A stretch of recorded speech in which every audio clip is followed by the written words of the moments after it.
ابن خطل د کعبې په پردې پورې نښتی دی حرم محترم هغې کې دننه ګوره اجازه نشته چې څوک قتل وکړه څه وکړه لیکن هغه ګستاخ رسول چې یو ځلې نبي علیه السلام معاف که او دوباره بیا د نبي علیه السلام توهین که صحابه راغله د فتح د مکې په ورځ باندې چې پردې پورې ځوړندی څه پې وکړو ویله مردار یې کړئ توهین رسالت دا څه وړه خبره نه ده د مسلمانانو دل ازاري مه کوئ حکومت دا خبره سمجیده واخلئ دې باندې سمجوتي کېدلی نشي عاشقان د رسول الله دا خبره نشي برداشت کولی هیڅکله نشي برداشت کولی او حاضرینو په اجازت باندې تاسو یقین وکړئ زه د بیان په نیت ارادې نه وم راغلی په دې ارادې راغلی وم چې دا یو شرعي مسؤلیت او ذریعه د وسیله د نجات د قیامت دپاره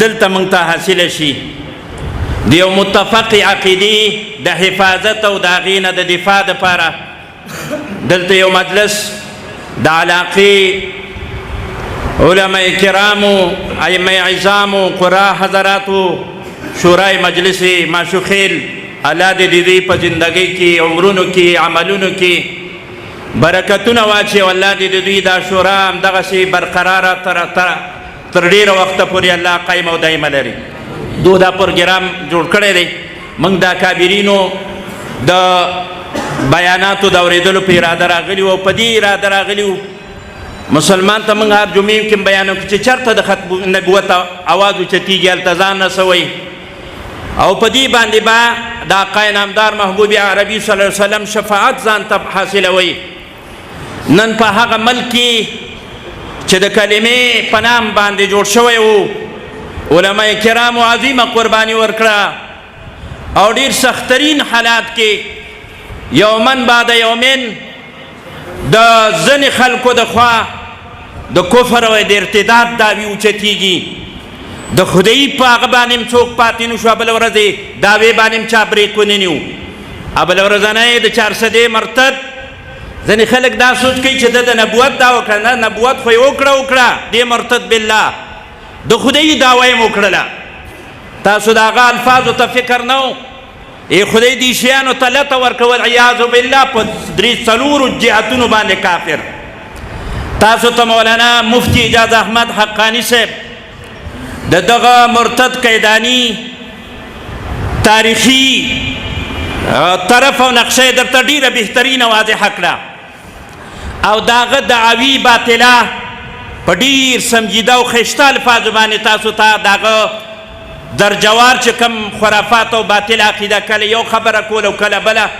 کله د خدای او کله د نبوت او کله د عیسیت او کله د بیماریم واده او کله څه منټل شو په آخر کې اخو څه کې اوس دې وخت کې د خدایي دعوې ته د خلکو لاس واچو دا خبره ناقابل برداشت ده نن انګریزي جج وایي چې ته هغه په لاس کې اخلیین زما په آقای نامدار محبوب عربي صلی الله علیه وسلم باندې داسې ګستاخیانې کیږي دا مسلمان نشي برداشت کولی ختم نبوت هغه عقیده ده چې دا د امت مسلمه اتفاقی عقیده ده دې کې دا نشته چې بریلی دی او فلان دی او ډینګ دی او دوی باندې دا خبرې نشته دا د مسلمان او د کفر عقیده ده څوک چې محمد رسول الله خاتم النبیین والمرسلین ګڼي دا مسلمان دی څوک چې د ختم نبوت عقیدې نه منکر دی دا لوی مرتد دی دا لوی کافر دی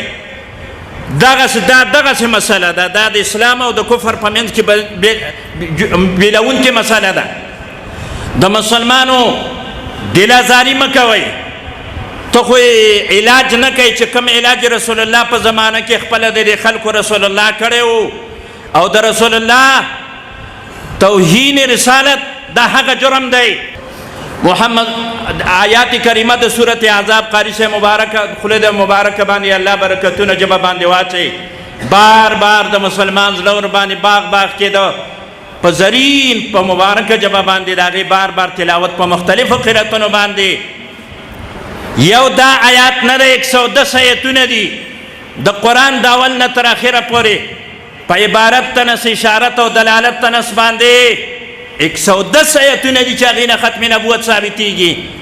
یو حدیث نه دی. زه تاسو ته د فتوی په شکل کې د فتوی په نقشه کې د دې مرتدینو بیان مختصر الفاظو کې تاسو ته کوم. قرآن ګڼ شمېر آیتونه، 100 آیتونه، احادیث او آثار اقوال صحابه 210. مفتی شفیع رحمت الله علیه ختم نبوت د تعلیم یافته خلکو ته مې دا هغه دی چې دا کتاب خامخا واخلئ. اردو کې لیکلی تاسو ته نه فایده، موږ خو عربي حدیث هم باندې پوهېږو. دی لیکلی تاسو ته دی چې تعلیم یافته امت دا د سکول ملګري شاګردان او استادان دي دا کتاب خامخا واخلي. نور بلا لیکل شوي دي. الحمدلله دا مسله ډېره واضحه ده. غفلت کې ځان ما چې دا د غفلت خبرې نه دي، دا د ایمان او د کفر خبره ده. ختم نبوت معنا وپېژنئ.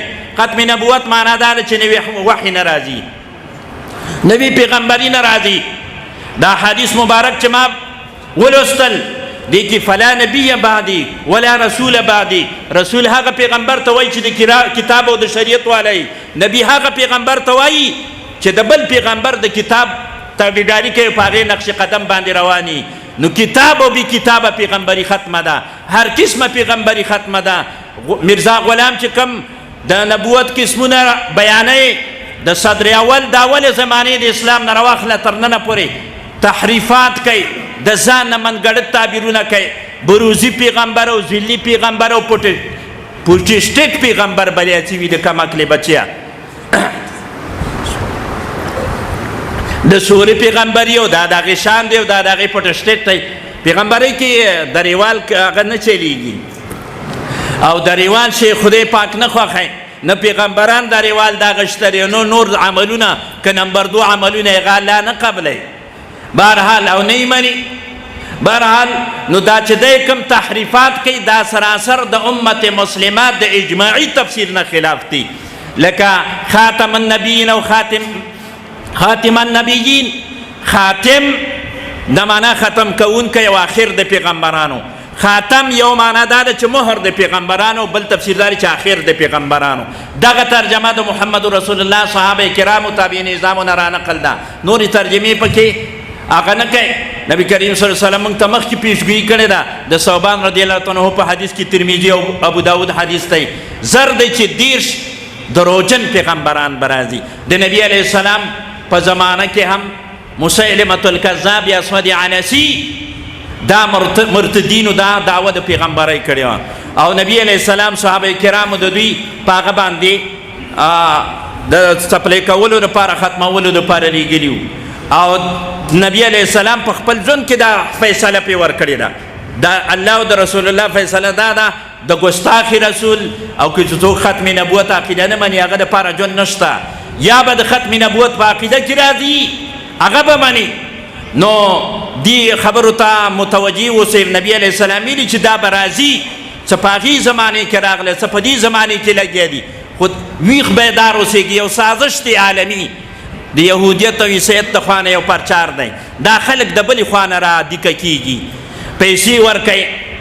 دا بلې ورځ چې 400 والا دا مرتد بالله په څو قسمه کافر د خدای دعوا، خدای ته جسم ثابتول، خپې ثابتول او څه خرافات او ویله جنت ته به ځم چې زه درته ویم چې ورځئ. ستا دا شکل ګوره د مردار د فاسق مرتده، ته جنت ته خلک ورننواز.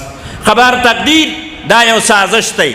او ویله ما ته ښځه وکړي او بارنۍ ښځه راته وکړي، ښه نو معلومه شوه چې دا مرتد د بهر نه دکه کېږي او مال دی ورپسې. او یو عظیم سازش را روان دی. ویښ بیدار اوسېږي دی خلکو ته. کله چې زمونږ اکابرین دا آواز اوچتی د مرتدینو ته د ختم نبوت ته جلسو نه، دیجې نه د خلکو ته آواز ورکوي چې کراره نشئ کېناستی، تاسو کراره ناسته به نه وي. نبی علیه السلام مبارک د حضرت انس رضی الله عنه په حدیث کې راغه چې د کتاب او بی کتابه پیغمبري دا ختمه ده. نبی علیه السلام مبارک د بخاري او مسلم شریف حدیث کې وایي چې د مخکینی پیغمبرانو یو زما مثال داسې دی لکه یو کور وي، یو بلډینګ وي، ډېر ښایسته جوړ وي او رنګ روغنات چې برابر شي، خلک ورته دعوت شي چې راځئ اخرنی وخت دی او دا کور افتتاح کوو. خلک چې راشي نو دا یو ځای ته ګوري او خښتې ځای پکې پاتې وي، لکه کوازي ته چې تاسو دیوال کې ځای پرېږدئ یو خښتې ځای پاتې. نو هر څوک وایي چې دا خو ډېر ښه کور دی، دا خو ډېر ښه کور دی. کاشکې چې دا یوه خښته وای پکې. نبی علیه السلام وایي چې تعمیر د نبوت او رسالت دا آبادي تمام ته رسېدلې وه. تاسو فرض کړئ چې دا نبوت یو کور وي او په هغې کې دا د یوې خښتې او د یو پیغمبر ځای پاتې. نو فرمایي چې فانا اللبنة وانا خاتم النبیین. تاسو فرض کړئ چې مې هغه آبادۍ د نبوت کې اخرنۍ خښته د پیغمبرۍ هغه زه ومه، بس نور پیغمبران نه راځي، یو قسمه پیغمبر هم نه راځي. او په د مسلم شریف په حدیث کې دا راغله چې زه هغه د خښتې ځای یم او جئت فختمت الانبیاء، زه راغلم او پیغمبران مې آخر ته ورسول، نور پیغمبران امته نه راځي. چې راځي هغه به مرتدین او کافر بالله به او ملال قاری. نو قرآن او سنت دریم دلیل د اجماع د امت ته چې څوک د نبوت دعوه کوي هغه د 101 د 110 ایتونه دي د هغې کافر دی. قرآن شریف کې تاسو بار بار وایي بما انزل الیک وما انزل من قبلک. مؤمنان هغه دي چې قرآن باندې او د تا نه مخکې کتابونو باندې ایمان لري. چېرته هم دا نه دي راغلي. مشفي رحمت الله علیه معرف کې وایي د اول قرآن نه وخت تر اخره پورې وما انزل من بعدک. که چیرې مرزا بندوبست پکې وای نو بیا به یې ویلي وای دا وحی باندې به ایمان ضرور وای. نه، نبی علیه السلام فرمایي، عمر فاروق د ترمذي حدیث دی، که د ما نه بعد پیغمبر وای نو عمر فاروق به وای خو لا نبی بعدي، نبوت زمانه نشته دی، عمر فاروق هم پیغمبر نه دی. او حضرت علی صاحب ته ویلي چې ته زمانه داسې لکه هارون موسی ته دومره رانږدې، خو ګوره ما نه وروسته نبوت نشته دی، مقام دې په خپل ځي باندې دی. نو د نبی کریم صلی الله علیه وسلم نه وروسته پیغمبر نشته. دریم دلیل د اجماع د ملال قاری رحمت الله علیه شرح فقه اکبر کې وایي ودعوى النبوة بعد نبيها كفر بالاجماع. زمنګ د پیغمبر نه چې وروسته څوک هر قسم د پیغمبرۍ دعوه کوي نو د وحی او ځان ته نوي پیغمبري ثابتوي، دا اجماعي اتفاقي کافر دی. په ټولو مذهبونو په ټولو اسلامي امت مسلمه چې څومره معتقدین دي د هغو په اجماع او اتفاق باندې کافر دی. حضرت عیسی علیه السلام ګورې مسلې ته خیال کوئ، موږ دا وایو چې نوي وحی نه راځي، نوي پیغمبري چاته نه ورکولی کېږي. حضرت عیسی علیه السلام مخکینی پیغمبر دی. نو د ختم نبوت معنا دا نه ده چې مخکینی چاته پیغمبري میلاوي یا به ترې سلبیږي او ختمیږي به نه. حضرت عیسی علیه السلام نزول دام اتفاقی عقیده د قرآن او سنتن او اجماعا ثابت ده. حضرت عیسی علیه السلام به والله لینزلن فیکم ابن مریم حکما عادلا، د مسلم شریف حدیث دی، مشکات شریف کې مرادي. حضرت عیسی علیه السلام حیاتم هغه قطعی عقیده ده، ابرازی هغه د ختم نبوت سره په ټکر کې نه ده. موږ چې کوم شی د کوم شي نفي کوو هغه دا ده چې لکه میرزا نوي وحی او ځان ته ورکې تعبیرونه شروع کړه، تحریفات یې وکړه، الفاظ بدلی، پوټشټیټ دی او زیلی دی او بروزي دی او فلان دی او ډینګ دی او کله یو واده کوي. اول ځان لکه مولانا صاحب درته ویل بزرګ د ځان نه جوړ کړو، آخر ته خر جوړ شو. او نو امت مسلمه په دې متفق دی. زموږ د فقه او فتاوی یو بل کتاب دی الاشباح والنظائر، هغه وایي چې څوک محمد رسول الله آخر الانبیاء نه پیژني دا کافر دی. د نبی علیه السلام اخرنی پیغمبر پیژندل دا د ضروریاتو د دین نه ده. روح المانی تفسیر هم په بل ځای کې لیکلی دی. نو دا اتفاقي عقیده ده مسلمانانو عوامو. او درته وضاحت مې مو که چې نوي پیغمبري نه راځي. حضرت عیسی علیه السلام زړه پیغمبري د هغه عقیده حق ده، په قرآن ثابته ده او متفق عقیده ده. او چې کلم د اواز اوچتېږي د هر ځای کې د ختم نبوت اواز لاندې ځان ورته رسوئ، دا زموږ او ستاسو شرعي ذمواري ده او د ایمان تقاضا ده، د محبت تقاضا ده، د عقیدت تقاضا ده. دا چې د چا د رسول الله سره وي دا څه یو سیاسي مسله نه ده، دا د ایمان خبره ده. نو دا چې چېرته وځي نو ایمان خو موږ نشو پرېښودلی، د دې دفاع به هم کوو، د دې تحفظ به هم کوو. الله دې ما ته او تاسو ټولو ته په دې وینا باندې توفیق راکاندي او الله دې همت راکړه چې د دې علماو ملا مضبوطه کړو، په دوی نقش قدم باندې روان شو. واخر دعوانا ان الحمد لله رب العالمين وصلى الله على النبي الكريم صلى الله عليه وسلم.